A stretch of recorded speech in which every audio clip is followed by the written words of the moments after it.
Good evening and welcome to the Committee of the Whole meeting for Monday, February the 6th, 2023. My name is Councillor Chad Rintoul. I'm chairing the meeting this evening, and I'll welcome my committee colleagues this evening in chambers, as well as staff joining us and members of the public.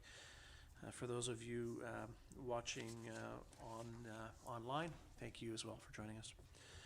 At this point, I'll call the meeting to order, and I will acknowledge that we are meeting respectfully, that we're meeting on the traditional territory of the Saanich people. At this time, I would look for an approval of our agenda. So moved. Second. Thank you. All those in favor?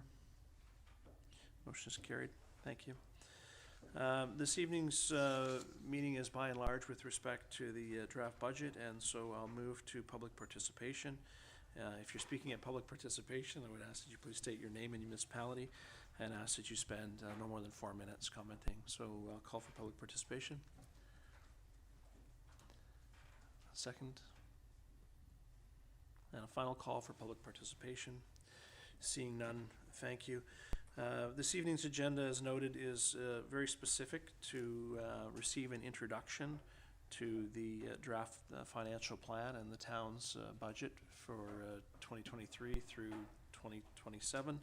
I would remind my colleagues who are well aware and those watching that this is our introductory meeting to the draft financial plan, and so we will hear from Mr. Hissick with respect to the draft position. This evening is really about getting our orientation to the budget, and I would anticipate this will take approximately 45 minutes for those of you who are viewing to go through this overview with Mr. Hissick. So without further ado, I will... Chair? Yes. We need to do 5A first.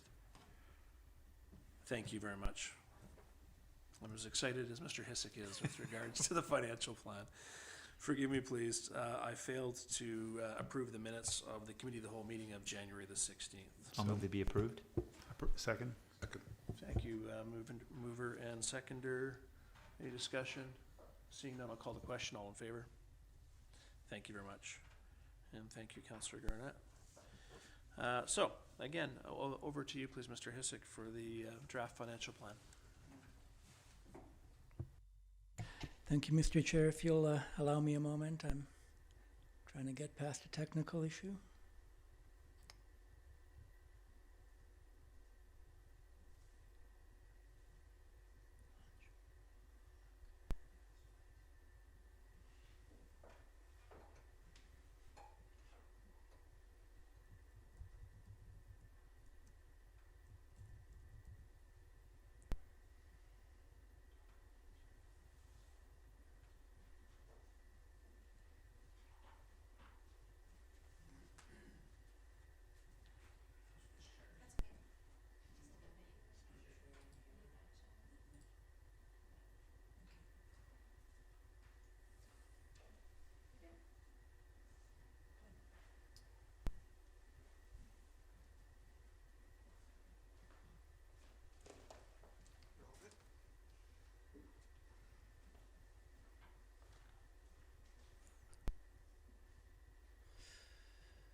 All right, thank you very much.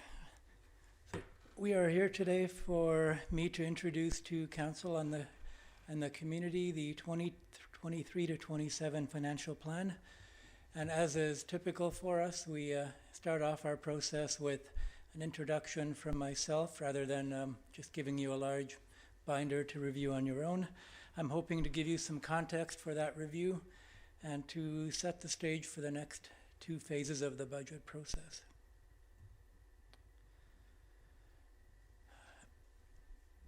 There are two new members of council, so perhaps I will spend a bit more time than usual introducing a few of the topics that we typically only talk about at this time of year. If you'll bear with me, you'll know that we are governed by a legislation requiring us to present a 5-year budget each and every year, and until the new financial plan is adopted, the previously adopted one remains in force.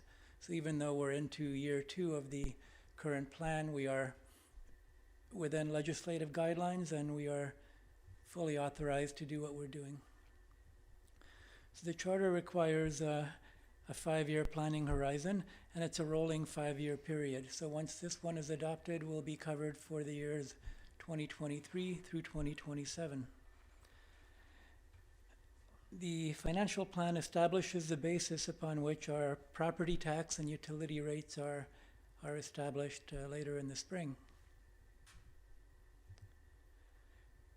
We have typically had a 3-stage process, beginning with introduction in mid-January through early February, and that's followed 2 to 3 weeks later by our initial budget deliberations, where council has their first opportunity to ask questions, seek clarity, and essentially discuss the various parts of the budget that have been presented to you.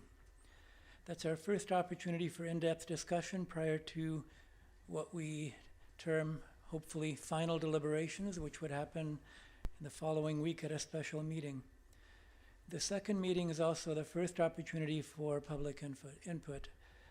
So people will be hearing tonight what's included. The budget materials will be published on our website as early as tomorrow. You will have your binders after this meeting.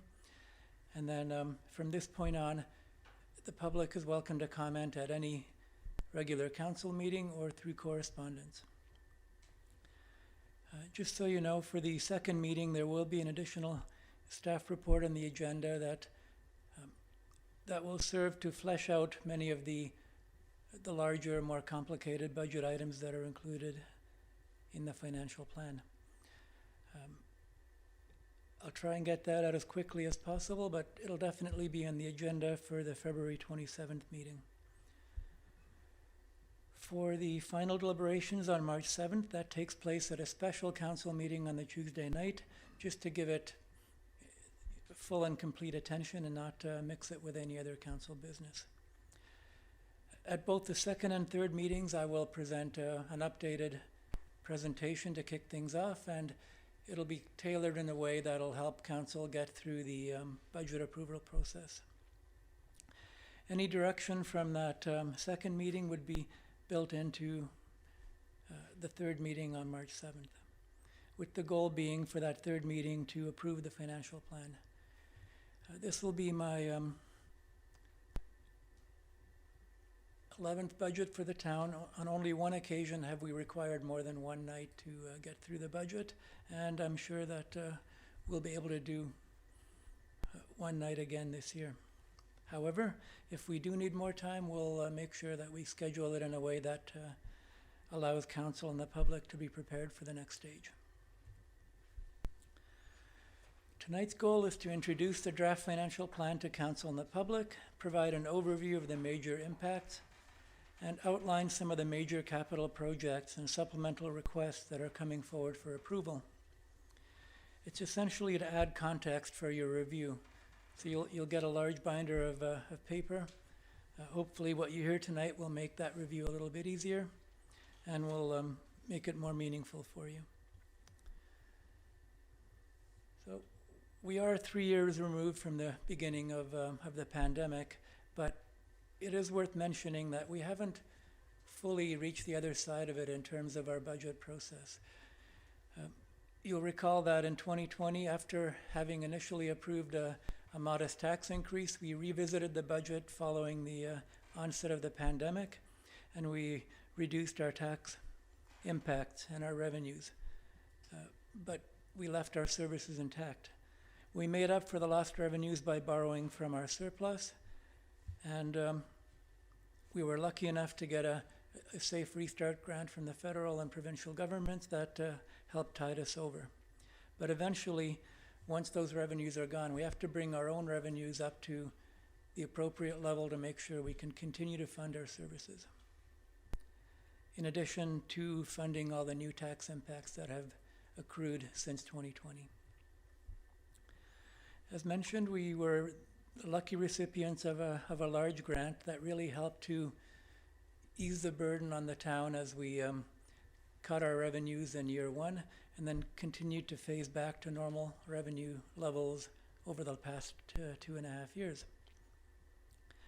That made it easier for us to maintain that 10% tax reduction for commercial properties that was enacted.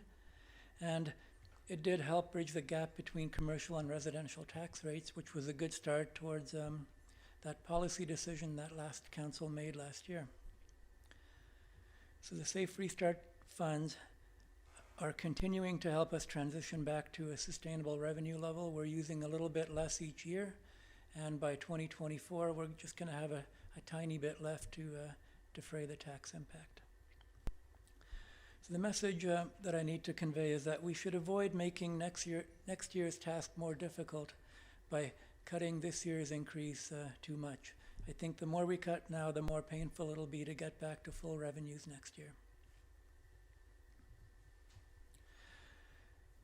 I can't go into this budget without mentioning the I word, inflation at 6.96%. It's the highest inflation rate that I've ever worked with for a budget. However, it's important to note that it doesn't impact all aspects of our budget. For those who have heard me prattle on over the years, you'll know that what the general inflation measure captures is not really what our expenditures tend to be. It's more of a general basket of goods. And our purchases tend to be governed by different inflation factors. But we can't get around the fact that everything's more expensive, and that impacted various parts of the budget, such as oil and gas, utilities, and many supplies. It did have an impact on personnel increases, but not as much as you might think, as almost none of it is tied to an inflation factor. Certainly it was a very poor time to be undertaking collective bargaining in this high inflation scenario. So we're looking at a bit of extra catch-up for the retroactive adjustments for 2022, as well as the larger than average impact for the current year. But personnel is less than half of our budget, so that's why I say the impact might not be as high as you might think. In addition, management staff have a cap on the inflationary adjustments, so we're nowhere near that healthy level of 6.96%. Despite inflation and the impact it had on the budget, we always do our best to keep budgetary increases to an absolute minimum, and this year was no exception.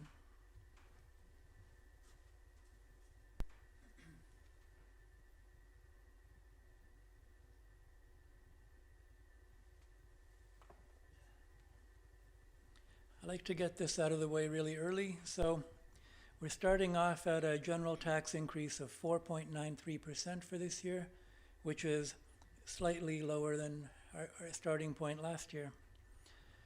Last year, you'll recall, we were at 4.98. We got it down to 3.76. And this year, I think we're going in at a fairly realistic level, and we'll see where we end up. There are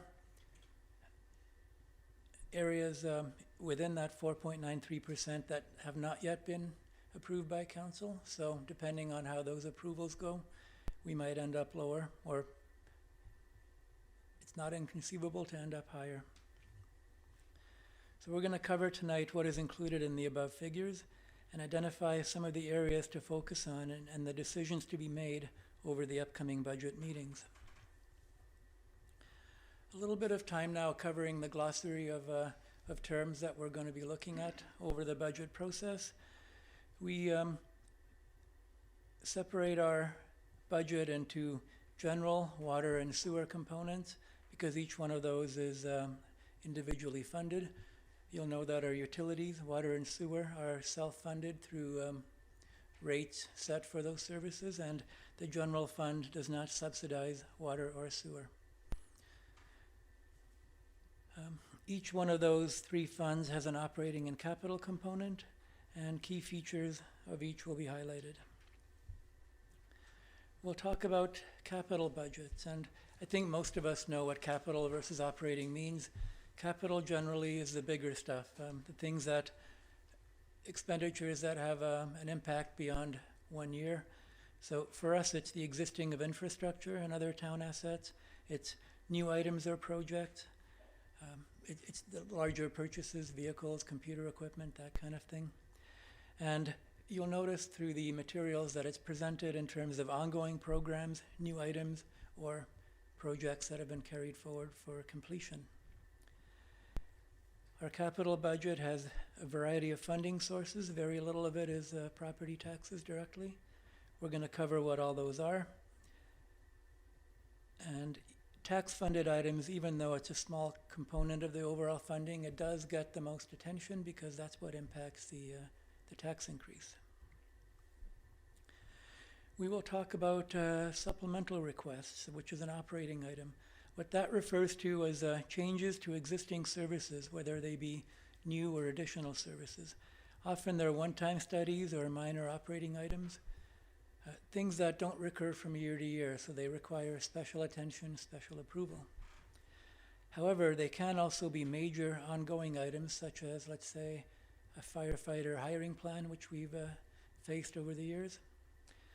Now, sometimes supplemental requests are a result of external forces. For example, one of our community groups coming to us for more support, but often they are internal. We tend to have a certain level every year, and it's really the change in cost from the previous year to this one that should be our focus. That's the thing that impacts the taxes most. So the more significant supplemental items will be backed up through that detailed report that I mentioned as part of our second meeting. Now, service levels are also important for council to be aware of. So the base budget, as we call it, is developed to maintain existing levels of service to the taxpayer. So in other words, what does it cost to provide the same level of service as we did last year? And that being the level approved through council through the annual budget process. So the base budget, the base service level, it sets an expectation for the public. And then when we look to raise that service level, that's where the supplementals would come in. In certain years, it takes a little bit more money and effort to fund that base service level, such as this year when you have higher inflation. But the starting point is always, what does it cost to deliver the expectation? So you don't have our amazing management team here tonight to help me deliver this message because, well, frankly, it's just me talking tonight, but they're going to be here for the rest of the process through every other meeting, and I just need you to know that it was a large, experienced team that put this together, and it's that collective experience that is used along with all the latest information, external and internal, to determine the cost of delivering those council-approved service levels. And while we don't budget for worst case, we typically budget for the most likely case of what it'll cost based on our collective experience, which is significant. And the various departmental budgets are developed on that basis. So in a typical year, what does it cost to deliver the expected services?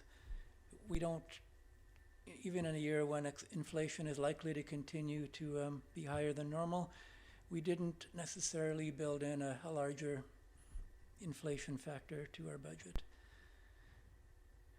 So while we do look at the budget departmentally, we look at the bottom line for each function, not necessarily the individual line items.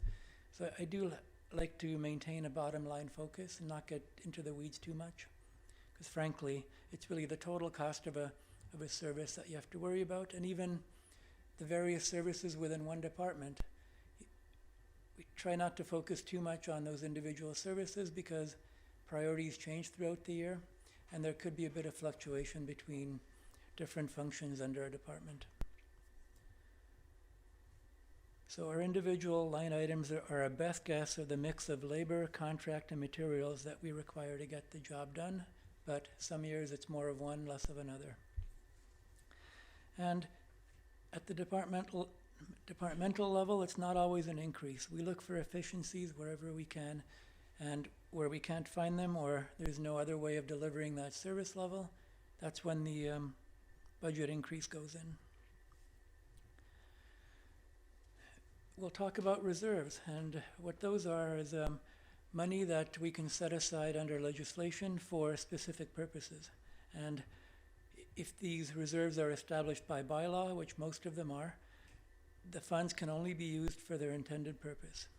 So we have reserves for things like asset replacement, whether that be infrastructure, vehicles, computer equipment, or the ferry terminal. And then we have less defined reserves such as the general capital reserve. And we have other reserves like amenities, climate action, land sale, that kind of fall in between those things. So you might ask, and I do this all the time, is what is the required balance that we should have in each reserve? And the answer to that is it completely depends based on our spending plans as well as our future funding strategies. So we don't have to fund everything from reserves. We can choose to fund it from a combination of reserves, perhaps borrowing, current revenues. So I'm not a real advocate of just focusing on setting money aside for absolutely everything, so it's today's taxpayer paying for tomorrow's services. But an element of that is a good thing to do. So some of the required balances are easy to establish, like for vehicles, computers, all the smaller stuff. It's much harder for things like infrastructure, where you have to do careful planning and analysis. So we're undertaking a 3-year asset management plan. We're entering into year 2 to help flesh out some of those details and help us answer how much should we be setting aside for infrastructure renewal each year to make sure we can replace our assets when they reach the end of their lives or before. So reserve balances will be cyclical. Some years we put more money in than we use, and other years we take out more to fund the intended projects. That's a typical pattern for reserves. It depends on your spending patterns. Now we have limited reserves for things like buildings and certain waterfront infrastructure. So if it comes to, when it came to building the CSB, the fire hall, we had to borrow for that large project. And if it comes to any large waterfront infrastructure other than the ferry terminal, once again, we'd probably be looking at external sources. So we could build up reserves for those things, but it would take some time. And frankly, given that we have a high level of reserves already, I would advocate for a combination of borrowing and reserves for this type of scenario.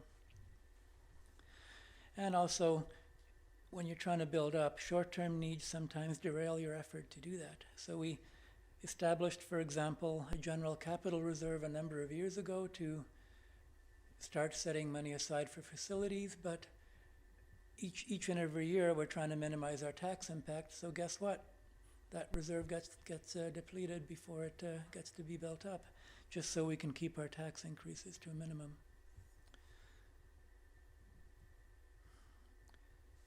I thought I'd break up all the words with a nice table. Just an illustration of what I mean by our reserves. So we've got, at the top you've got in pink, those are the replacement reserves. So the infrastructure, vehicle, fire vehicles, computer, ferry terminal.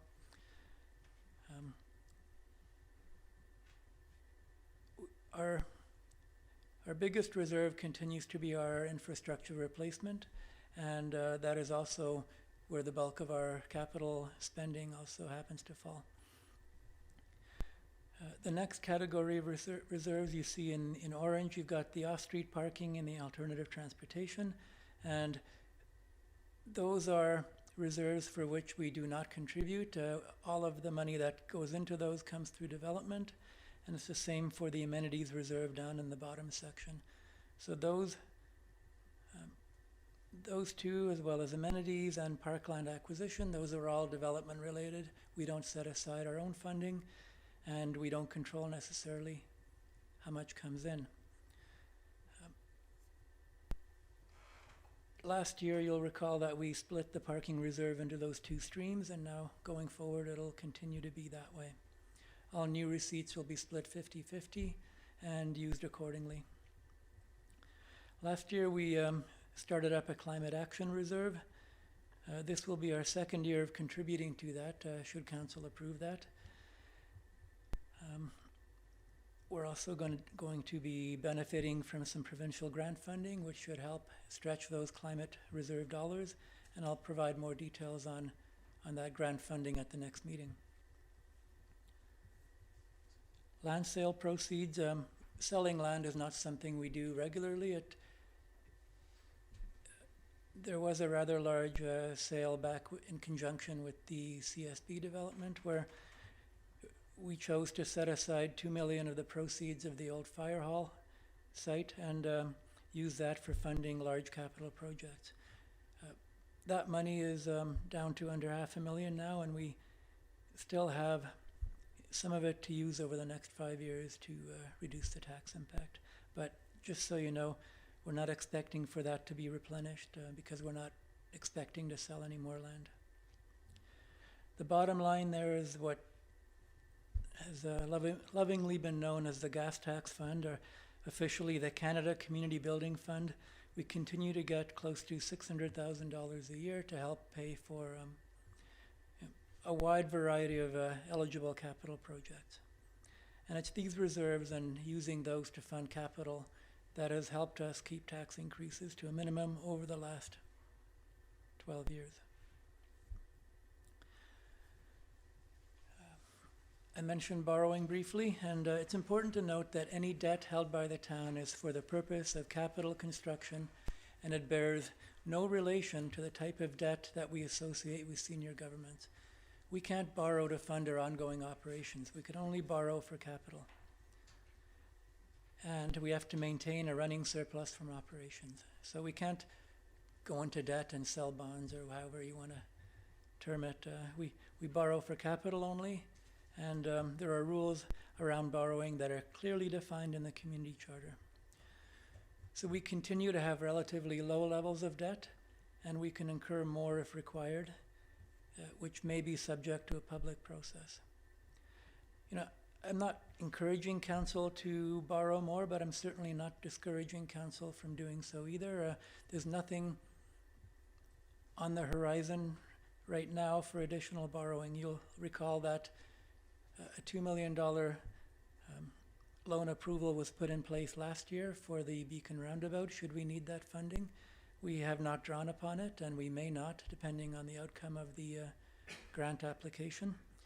But beyond that, there's no other debt envisioned in this 5-year financial plan. With that being said, however, we do have the active transportation plan. We have climate action issues coming up.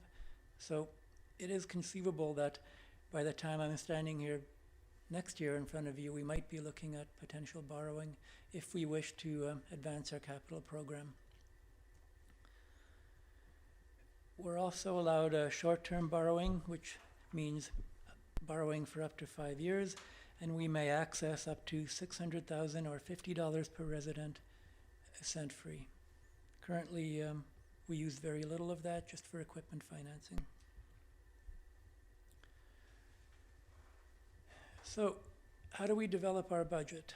It's a year-round process. It never stops. I mean, I was getting new information this morning about potential additions to the budget. At some point, you cut it off. Here's what I'm presenting to council, and we'll deal with the new stuff as best we can. So, requests come from council, they come from the community, they come from community organizations and groups, they come from, as you'll see this year, some of our neighboring organizations like District of North Saanich. We use the best judgment of our trained, experienced staff to maintain what we have, make a purchase to reduce ongoing operating costs, or add new features or amenities. Some of what's in the budget are nice-to-have items, but we do like to keep it at the must-haves to the extent we can. It's still worth bringing forward nice-to-have items as potential service level improvements for council to consider. And staff generally do not bring forward frivolous items, although they sometimes, to be honest, get requested from various sources. But what's frivolous is a judgment call, and what's truly crucial to one community member might not be so for another. Moving on to the water utility, essentially we are a distribution system only. We buy bulk water through from the CRD through the Saanich Peninsula, and we operate and maintain that distribution system. We renew our infrastructure, and we undertake capital projects on that distribution system. Things like treatment, not in our bailiwick at all. The funding side of the water utility is a parcel tax and a two-layer user fee. So we have an infrastructure levy of $75 a year, and the idea of that is eventually we'll set aside everything we take in through that levy for capital replacement. On the user fee side, we have a fixed charge of $20 per quarter per unit, as well as a consumption charge. So everybody pays for the water they use, and it's essentially, on the consumption side, it's a pass-on from Saanich Peninsula with a very small markup for overhead. We implemented a new rate structure in 2021, which is what we're working under now, and it's meant to provide sufficient revenues to ensure our financial sustainability. For many years, we didn't have a reliable tie-in between our revenues and our expenditures, and I think the work we did on putting this rate structure in place has really paid off over the last 2 years.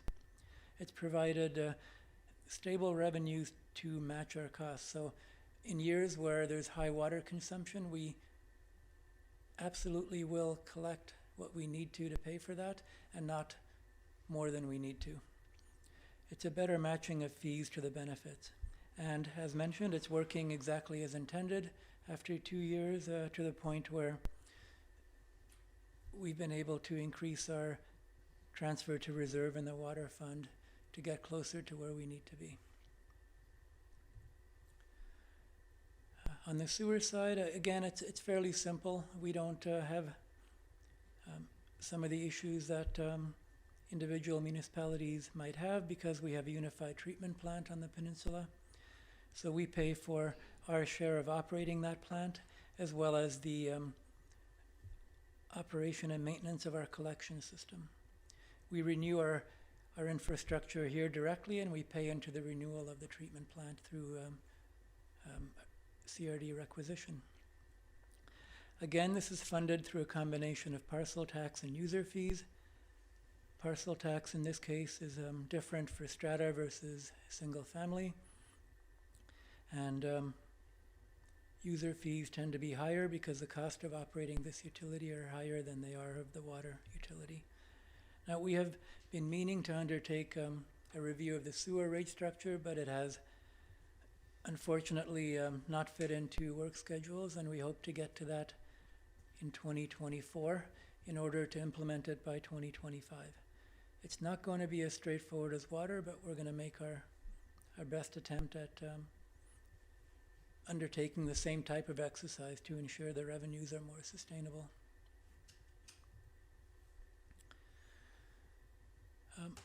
We are looking at an increase of about 30 cents per 1,000 liters this year in our sewer utility rate, because frankly we are still incurring deficits each year, and there's not many more years that we can continue to do that.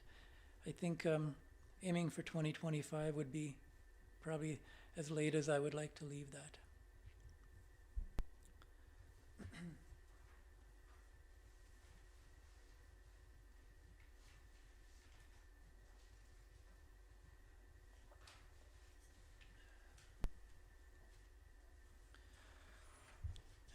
Moving on to the general operating fund, and what this fund entails, it's all municipal functions other than sewer and water. So the program areas are legislative and general government, which includes council, administration, finance, all of the overheads. Protective services is police, fire, emergency, as well as building inspection and bylaw enforcement. Engineering and works also includes things like storm drainage, docks and ports, as well as our waste collection. Environmental services has taken on additional emphasis over the last few years. Municipal planning is fairly straightforward. Not the work, just the meaning. We have park operations. We have numerous municipal parks and green spaces to maintain, and that's where all the community events and celebrations are also captured. Cultural services includes things like the library, which is operated for us by the Vancouver Island system. We have the Seniors Center at Shoal, as well as 2 museums, historical and the Shaw Center. Fiscal services is also part of general operating, and that entails reserve transfers, debt repayments, as well as community support.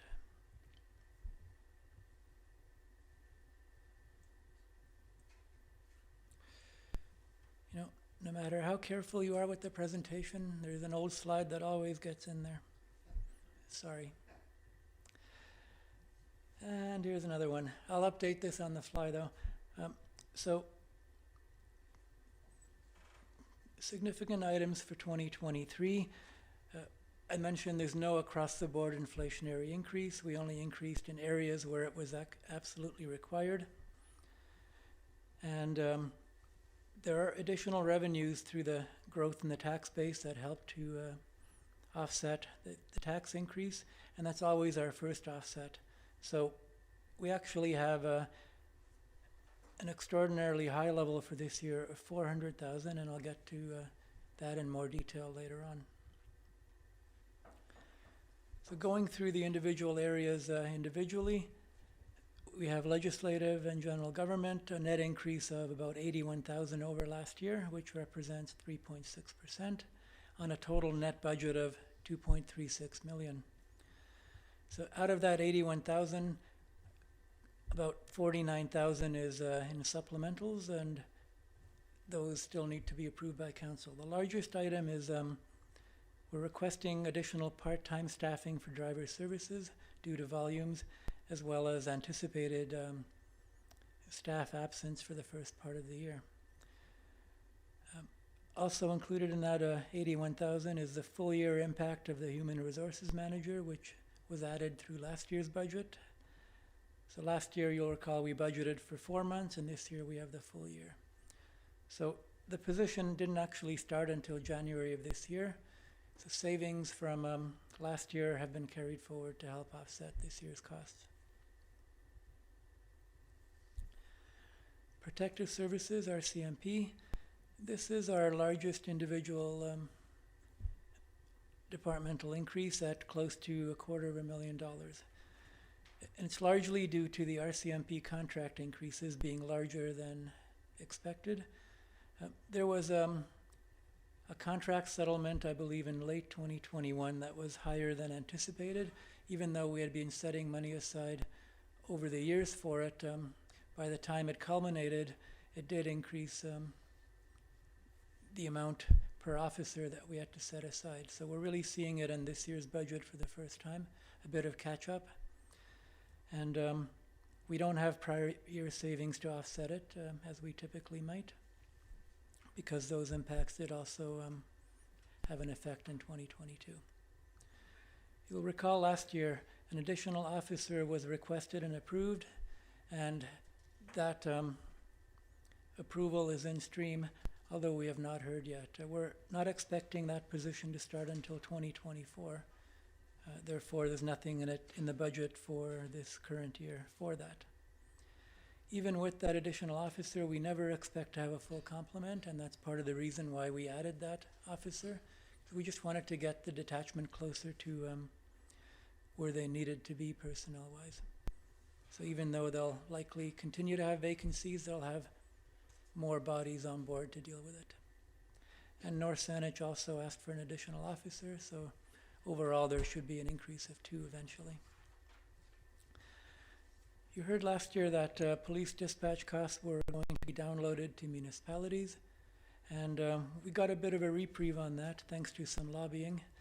instead of beginning in 2023, it's now going to start in 2025. And while there's no plan in place in the current financial plan, I think next year I'm going to try and phase that in over a 2-year period rather than all at once. On the fire and emergency side, we've got, I would say, a more modest increase for the fire department after what we've seen lately in that department of about $65,000. It's important to note that call volumes are at record levels. 2022 was the busiest year they ever had, and that impacts staffing, utilities, building maintenance, consumables, oil and gas. The trucks take a beating, the building takes a bit of a beating through more use. And also, we've hit a higher level of dispatch cost because of the volume. But it's not, as mentioned, it's not as large as an increase as we've typically seen, and we're likely looking at more over the next couple of years to be determined. So 24-hour coverage was added last year, and it made a big difference to our capacity in 2022 to deal with the volumes. No new additions for this year, but we are looking at another firefighter in 2024 and a second deputy chief to take our chief complement to 3 the following year. And while they're in the plan tentatively for now, approving this financial plan does not commit us to those hires at this time. It's not until next year where that additional firefighter is going to be officially approved.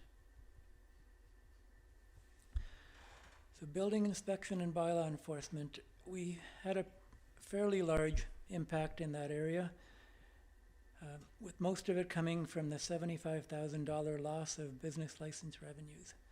That was a decision that was made also last year to waive renewal fees, and even though it's the 3rd year we're doing it, in the first 2 years that revenue loss was covered through the Safe Restart funding, and now we're out of that money, and it has a tax impact. There's also a full year of lease payments for the parking lot we're renting from the school district. Slightly lower revenue expectations on the building permit side after some very healthy years. Development services, we're looking at about $84,000 over last year, with the bulk of that being in supplemental items that must be approved, including the zoning bylaw update and an accessibility plan.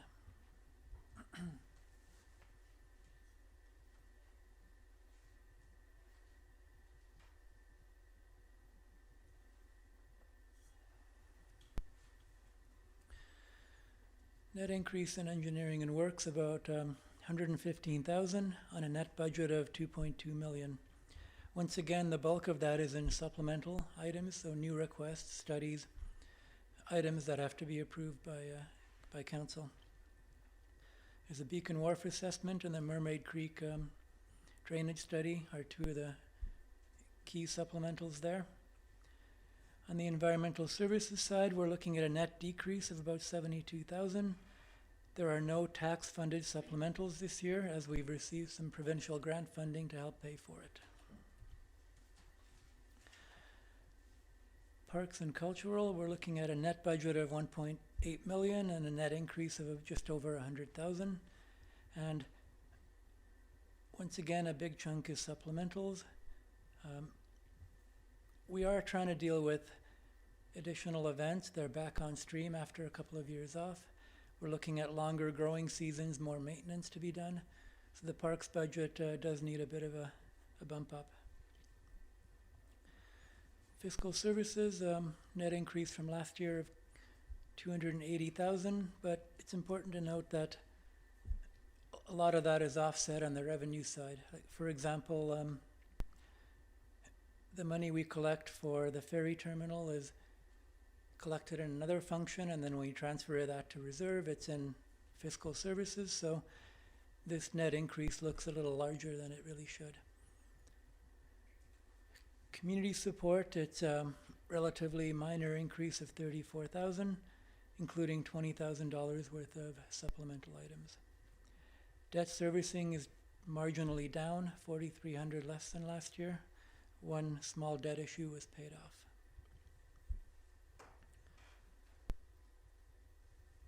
Supplemental items, I mentioned earlier that they were one-time or ongoing additions to existing service levels. And all of the following supplementals that we're going to discuss have been included in the budget. So they're part of that 4.93%. So you don't have to worry about if you approve, the tax increase is going to get higher.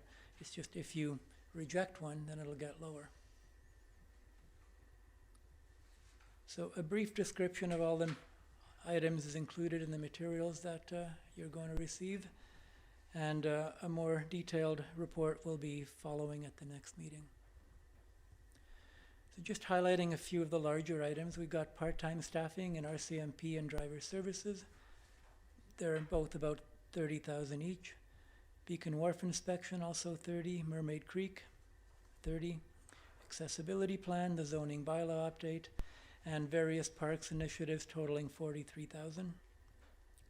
So the total 23 impact of all these items is $274,000, but when you subtract the one-time approvals from last year, the net impact is $189,000.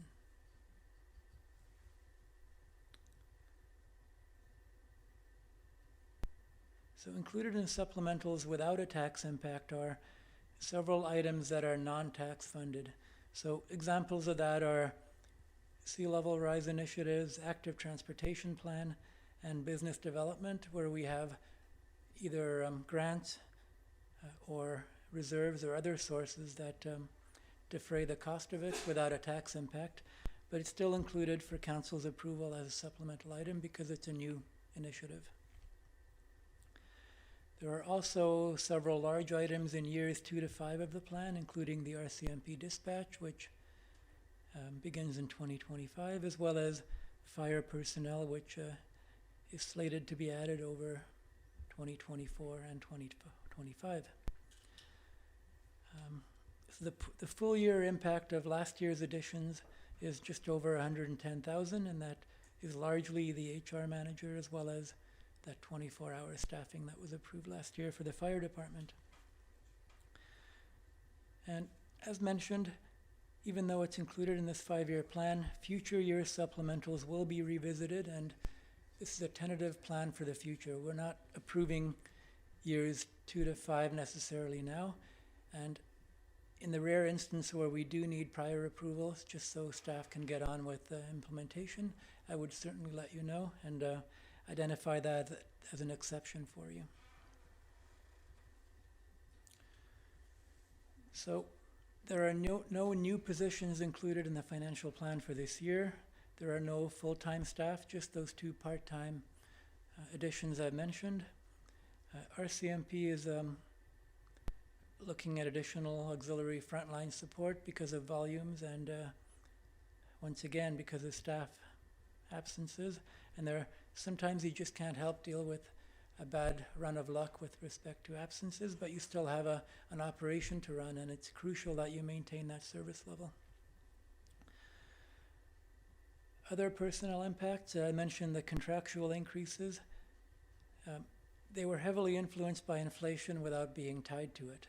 So the collective bargaining happened in the environment of high inflation, and no doubt that had an impact on where they ended up. So in 2022, we budgeted for a 2% rise that ended up being almost double that, and again in 2024. So cumulatively, we're looking at about maybe a 300,000, just under 300,000, I believe, tax impact for personnel. There's my number. What am I talking? 374,000, which equates to about 2.92% of the overall, not tax increase per se, but the increase in overall tax revenues. I should also mention that when the career firefighters unionized a few years back, that also included a phase-in of annual increases, and that continues to have an impact into 2023. Another little colorful chart to break up all the words again. This shows the distribution of our tax-funded expenditures. So the biggest chunk of the pie is for public works, all the engineering stuff. This doesn't include water and sewer, as it's the tax-funded component only. Police protection is another large chunk, that green portion at 16%. You notice that capital is only a tiny sliver at 1% because we fund very little of our capital program through general taxation, less than $300,000. Debt servicing is also very small at about 2% of our overall taxes. Our limit's 20, in case you're wondering, so we're 10% of the way there. And we'll never get to 10 on my watch. Total capital, moving on to that part of the budget, is $15.3 million for 2023, but that's heavily influenced by one large project, the Beacon Roundabout, at 6.4. If you take that one out of it, we're down to a more traditional level of under $9 million. So included in that total is about $5.1 million in replacement plan projects, including $3.7 million for infrastructure. $9.9 million in one-time projects. Largest, as mentioned, is Beacon West Roundabout, but there are several other large ones. We have a variety of funding sources for that capital program. Reserves fund about 45% of it. We've got $2 million of borrowing in there in case we need it, as well as $2.65 from the Airport Authority for that roundabout project, and 1.1 from North Saanich.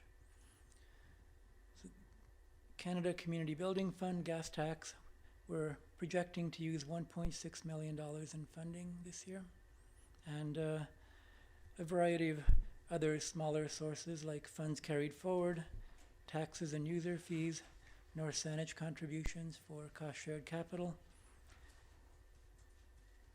But the big stuff is reserves, grants when we get them, borrowing.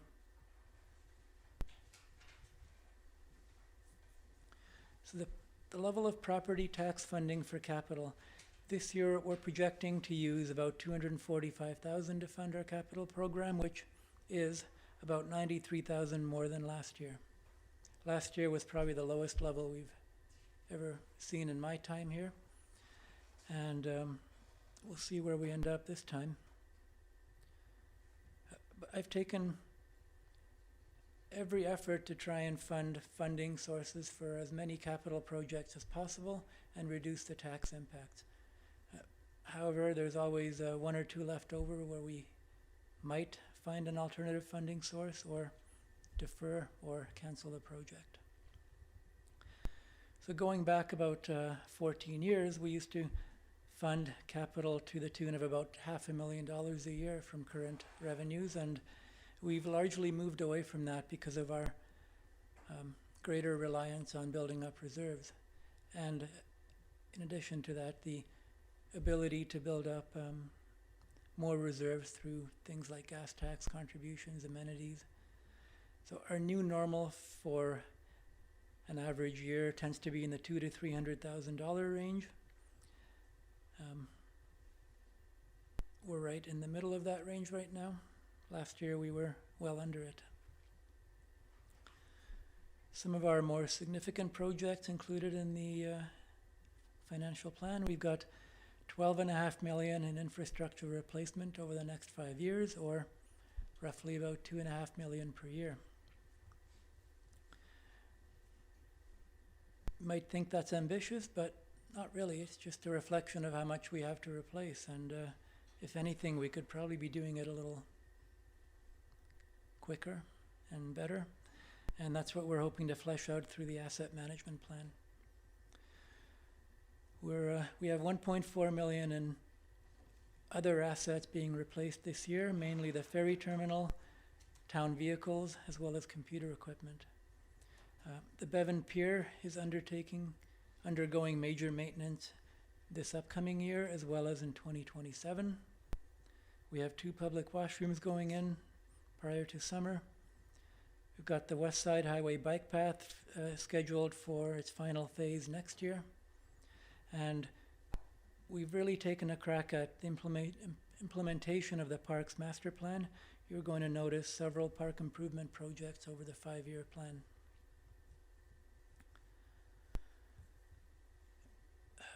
So in terms of infrastructure replacement, there was a pavement condition assessment that we undertook a number of years ago, which has been really helpful in our planning. We're going to update that in a couple of years, but we use the road condition and work backwards from there in planning for the underground work. So if we know a road is going to be paved in a couple of years, we try and, if the underground utilities need replacement, we try and do it prior to that. Having said that, however, I think we've relied too much on that and maybe advanced underground work more than we needed to. So we'll be taking a much closer look at that through the asset management plan. Because frankly, you could pave a road twice before you advance one large undergrounding project unnecessarily. So another feature of the infrastructure replacement reserve is we're no longer using that reserve for new sidewalk and curb. These reserves are meant for replacement, not for adding to the network. So what we've done over the last few years is we have found different revenue sources for the new stuff and use the reserve for the replacement only, and that helped to stretch our reserve dollars to the point where both sidewalk and curb and gutter are now back in the black, whereas they were in the red for a number of years. So recent storm modeling identified the need for capacity upgrades due to climate change, and you'll recall that last year a study was approved to look at alternatives to doing that, and while we didn't get to it last year, it'll be prioritized for 2023, and we need to get that done before we plan to oversize absolutely everything because of climate change. So the infrastructure plan that, as presented, is affordable if you look at the bottom line, but not entirely when you look at the different components. So what I mean by that is we are well enough funded on the surface side, our paving, our sidewalks, our curbs and gutters, but we are underfunded on the underground side, the water, sewer, and drainage. So we're making do by borrowing from one area to fund another, but in the long term, we need to right-size all of those things.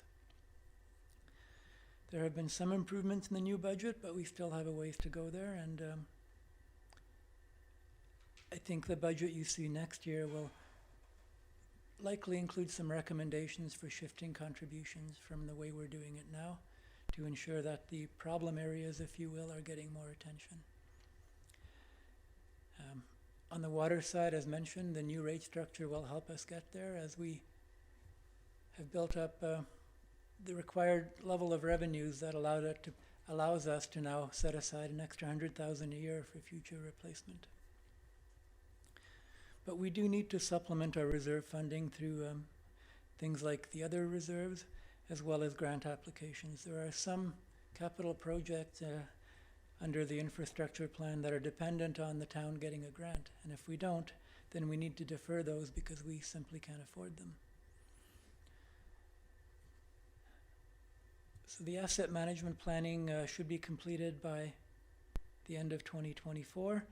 And we expect to come to council with a plan to phase in the required contributions over a number of years to ensure we get to the stage where we need to in terms of having enough money to replace what we need to replace when we need to replace it.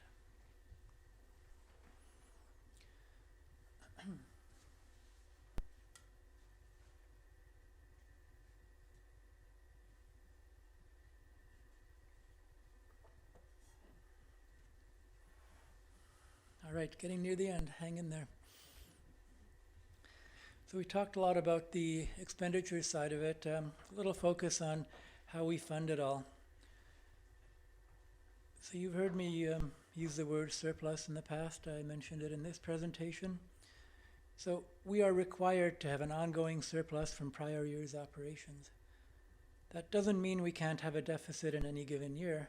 It just means that overall, we have to have an accumulation of money from prior year's operations. And the good news is that we do. We've had policies in place to ensure that for a very long time. And we, while we're borderline on the minimum amount, we are still within policy levels. 2022, we're going to look at we're going to see a deficit because of factors that you'll hear about in due time. But it's not a worry for me. We continue to use surplus funding as a way to balance our budget each year. So our long-standing policy defines what our minimum level should be, and it's a percentage of the previous year's revenues. So for taxes, it's a minimum of 25% of the previous year's revenues is what we need to maintain. And as taxes increase from year to year, whether it's through growth in the tax base or through our own tax increases, that 25% threshold also continues to grow. So we need to build up how much we set aside. On the utility side, our minimum policy level is 15% of prior year revenues.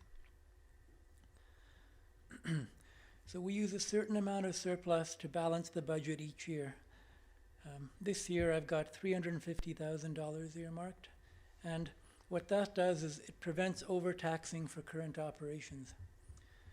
So if we were to fully fund our operations through property taxes, then we'd need another $350,000 or roughly another 3%.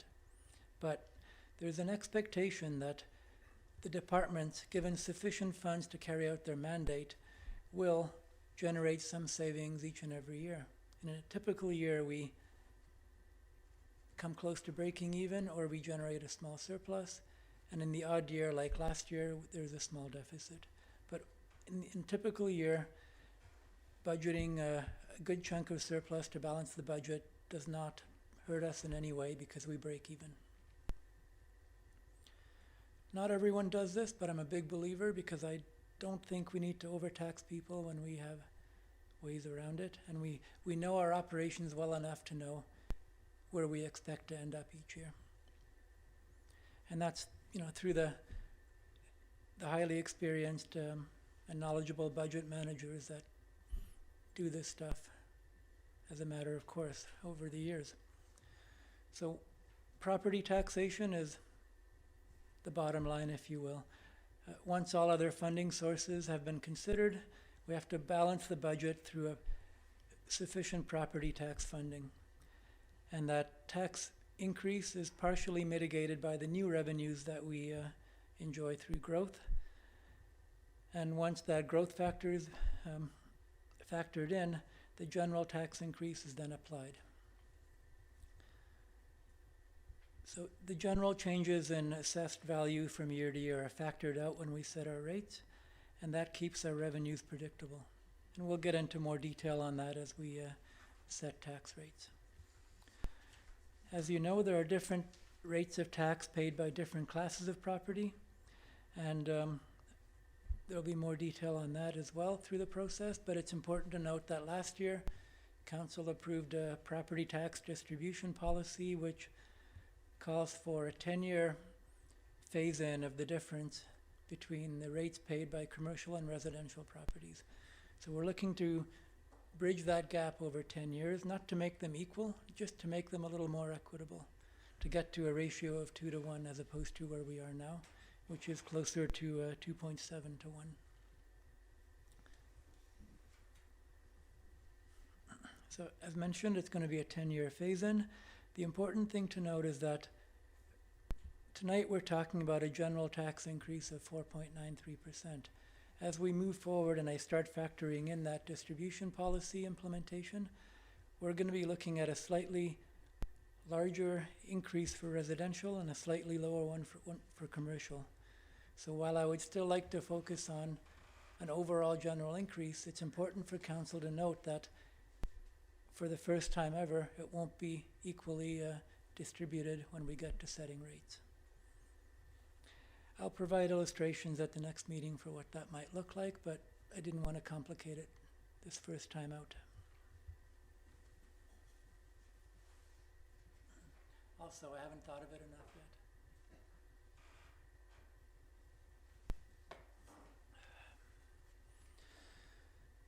Okay, safe restart grants I mentioned earlier. We got a nice tidy sum of money, 2.7 million as a one-time grant back in 2020 to assist with COVID recovery and revenue losses.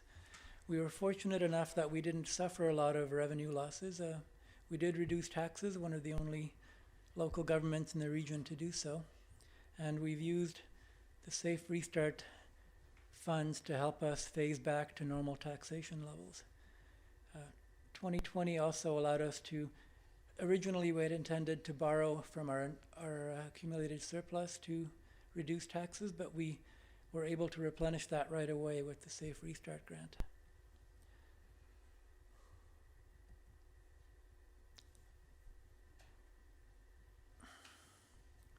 So our focus in using the grants after the first year were to reduce the tax impact for residents and businesses. While we did allocate a certain amount of the grant funding for specific initiatives, we also kept the chunk of it aside to phase back the taxes to traditional levels. And even though we have some capacity to redirect funds over the next 2 years, my strong recommendation would be to keep most of it for that tax phase back. So we have 2 more years of funds remaining, although at much lower levels than we've seen over the last 3. Big table, small numbers. You have a copy of this you will have a copy in your binders as well. It just shows how we've used our Safe Restart funds over the years. So 2023, we're projecting just 2 uses. One of it, $350,000 to reduce the tax impact, and then $60,000 to continue with the SBIA's business development support request. At the end of this year, I'm projecting to have just under $127,000 left, which would be used next year to once again mitigate the tax impact. And then it'll be all gone, as it needs to be all used up by 2024. So the overall increase in our property tax revenues is projected at just over $1 million for 2023. And that's broken out as follows. 400,000 of that is taxes from new construction.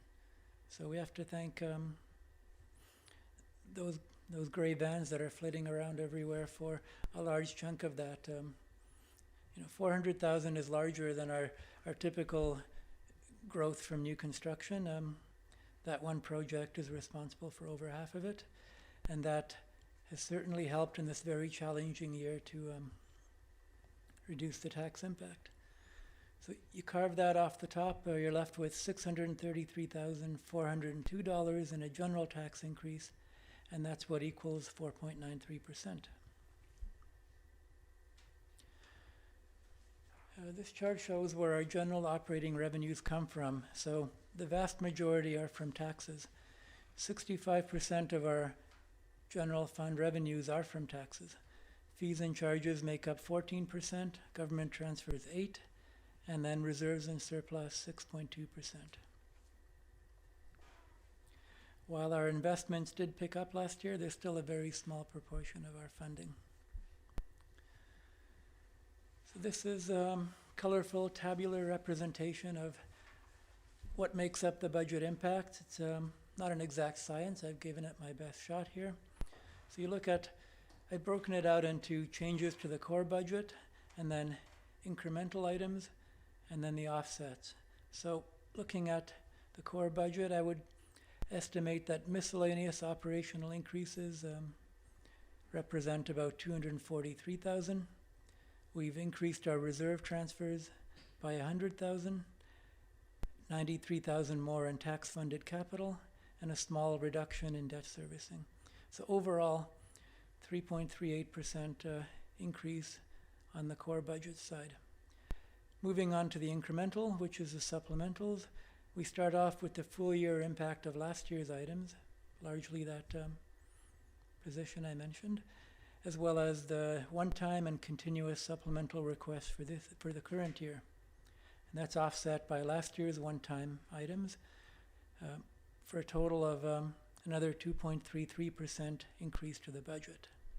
So right now we're looking at about 5.71, which is then offset through a couple of deductions.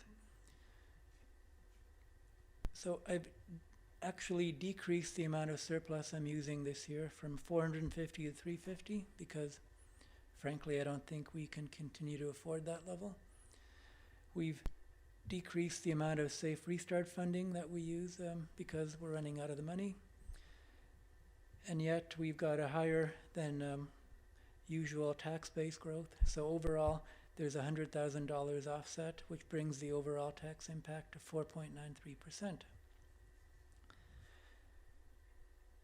Important to note that a 1% increase in taxes only generates about $128,000 for us. So it's not a lot of money. You know, a 1% increase in the city of Victoria will give you $1.5 million, $2 million. For us, it's much, much less. So we're not really able to add that much funding through each 1% increase. And each 1% tax increase represents about $1.37 a month for the average residence, or about $16.50.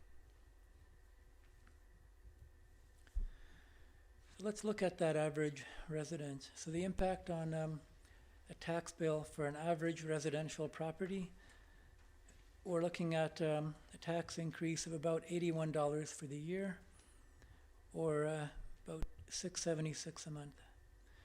We're not recommending any increase to the water and sewer parcel taxes, which are collected on the tax bill.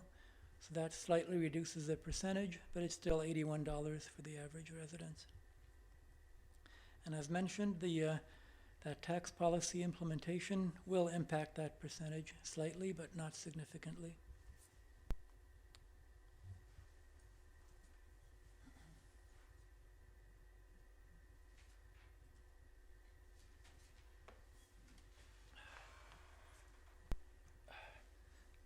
Quick look ahead to the next 5 years. So we are looking at a 4.93% increase this year. And just by human nature, year 2 of the plan always looks the worst. You know, if you're going to defer some expenditures, it always goes to year 2. So rest assured that year 2 never looks as bad when that becomes year 1. But we do have some work ahead of us. That projected 7.99% increase for next year, it will have to accommodate the last of the safe restart funds and the full phase-in of taxation, but I can guarantee you it'll come in lower than that unless something really goes sideways. And years 4 and 5 are always understated. It's just the nature of the beast. So you look at the tax base growth, I'm projecting more traditional levels going forward, $250,000 in each of the next 2 years and down to $200,000 in years 4 and 5, and it's our best guess at this point. We don't know what's going to come forward in terms of commercial and/or residential development, but each and every year we take our best guess at the next 5 years. So any change we make to this year's tax increase will obviously impact future years. If we cut 1% by deferring projects a year, that'll add 1% to year 2 and make our challenge just that much harder. I always like to do this little comparison of how are we doing with respect to inflation. Even though you know how I feel about inflation after all these years, it's neither here nor there. It's an artificial ceiling.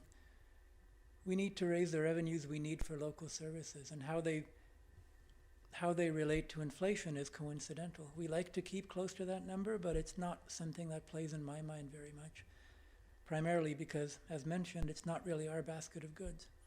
We don't buy the typical groceries that the average household does. So, but it's still an interesting comparison because everyone does it. So even factoring in the larger than usual 6.96% in 2023 inflation, using the draft tax increase, we're exactly bang on over the 5-year planning horizon for inflation versus CPI. There's nothing we can do to change that CPI number, but we could reduce the tax impact and get under that figure. So in addition to not being the same basket of goods, CPI, or using any inflation factor, doesn't allow for additions to the basket of goods. So if you want to add new services, new projects, and the community often requests those, wants those, needs those, and trying to keep under that basket of goods formula doesn't really allow for that. So we're punishing ourselves by trying to do that.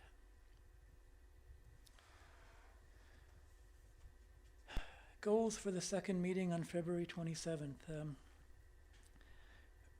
We're going to be providing through a detailed staff report as well as a second presentation additional details on the newer complex budget items, trying to make the next round of discussion a little more meaningful and to give you as much information as possible.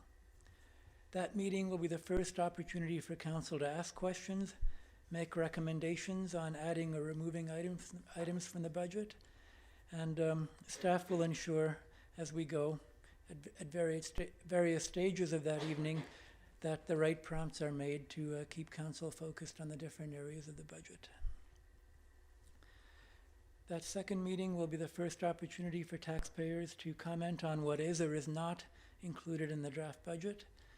And while we hear from our constituency on an ongoing basis, this is our last chance to see if we got it right.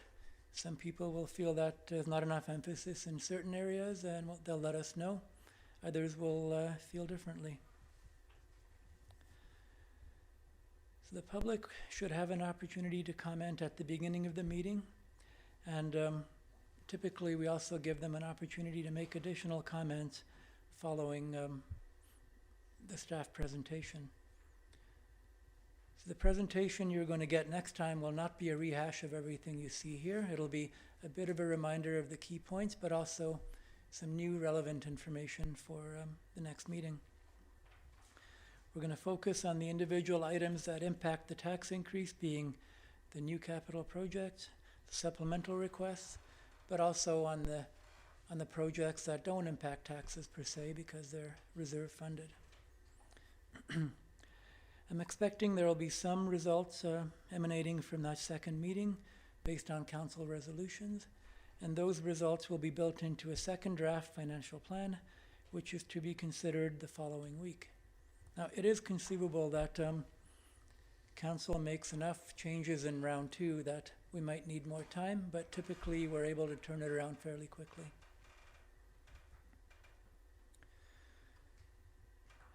I know that was a lot of information. Hopefully it was a good overview. The binders are available for you to pick up on your way out the door.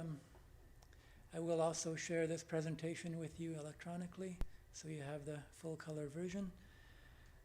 This evening was not intended for questions about what's in the budget, but if there are any aspects of what I've presented, perhaps that council would like clarity on, I'd be happy to take questions on that. Thank you, Mr. Hissick, for the presentation, and on behalf of committee, certainly our appreciation to staff as a whole, because we recognize a lot of work goes into this from department heads, and that you, Andrew, and your team pull this together for the community, and so our appreciation, I think, for an excellent overview presentation to give us some insight on the process and what to expect, so our appreciation.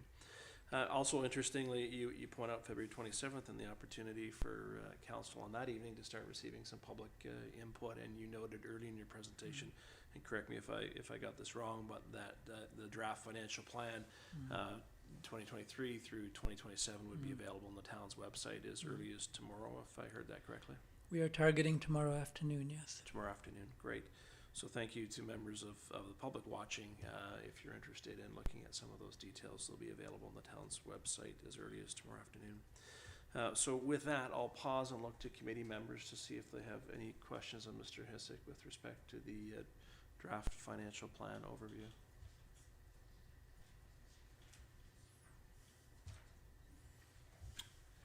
Seeing none, well, I think that speaks to, I beg your pardon, It's Saved by the Bell. My Councillor apologies, I Duncan. had to go back through my notes. Councillor Duncan. I was just looking at the reserves slide. Mhm. So, the ending balance for the vehicle replacement and the fire vehicles is fairly low. Do we have kind of an idea of where we are in kind of the cyclical expenditures for those items? How many years we have before we kind of have a big buying spree that goes on again? Because it looks like we just bought a lot of vehicles based on the, or going to be based on the 2023 use.